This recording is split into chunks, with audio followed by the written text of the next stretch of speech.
This is Henry Seltzer. Welcome to another edition of Transformational Astrology. This series of occasional video blogs. We're talking about the current astrology, what's happening right now, and this is a very amazing month, the month of August, as I've been alluding to, especially for the presence of Saturn and for the presence of Pluto. So let's take a look at this quarter moon chart coming up on Thursday evening. Well, here we have the chart for the quarter moon. It's the last quarter moon.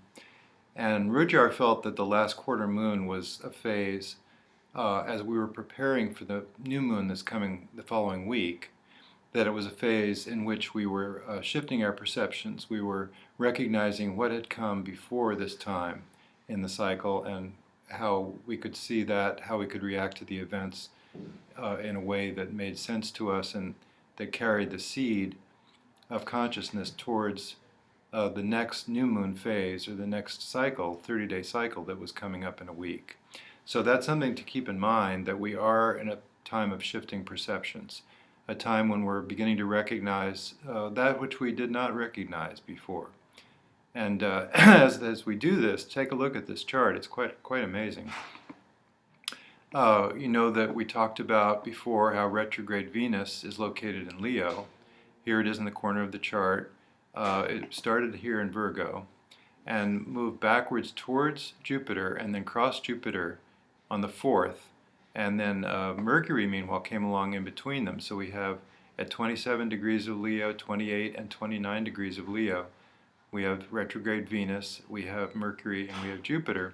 And the amazing thing about this is that also Saturn is at 28 degrees of Scorpio, exactly square to this configuration. So this is a very important time. This is another time of powerful Saturn, which I've been talking about. Powerful Saturn in the fact that it is exactly square to, well, Mercury in particular, very close square, but also to Jupiter and to Venus. And meanwhile, also Mars is here at 28 degrees of Cancer, trine the Saturn. Very close trine. So these are all very, very close aspects. And not only that, but Pluto, which is emphasized this month, is in a perfect semi-square. That's 45 degrees. So if you add 45 degrees to this 28, you get 13 of another sign, throwing away the 30 in between, you see. And so that's a 45-degree angle, which, of course, in the software, you can see the time passages software. You can put the mouse on that, and you can see the semi-square between Saturn and Pluto is quite close, within about 10 minutes of arc.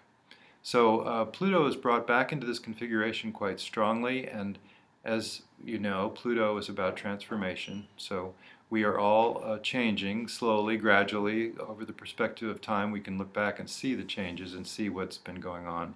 And we can be more aware of that when we know the astrology, that that is what's happening. The prominent Pluto, placed in the middle of Capricorn, near the top of the chart, the natural chart with Aries on the ascendant like this, is very much triggered by this quarter moon, because look, the sun is at 14 degrees instead of 13, quite close, a degree off from being a perfect. This would be an inconjunct or a quincunx aspect, with, of course, the moon in trine, close trine within a degree. So Pluto is very triggered right now.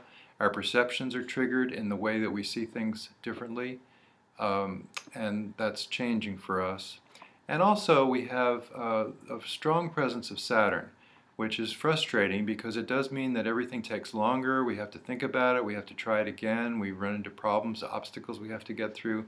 And each of these, though, can be a lesson.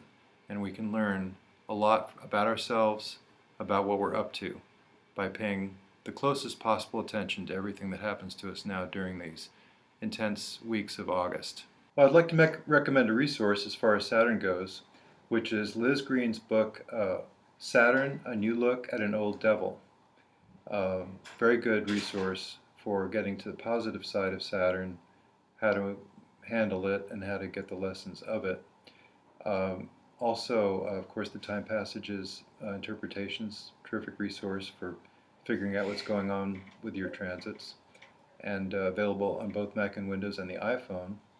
And I also want to mention, once again, my book on Eris, which has been very well received, called The 10th Planet. All right, have a great week.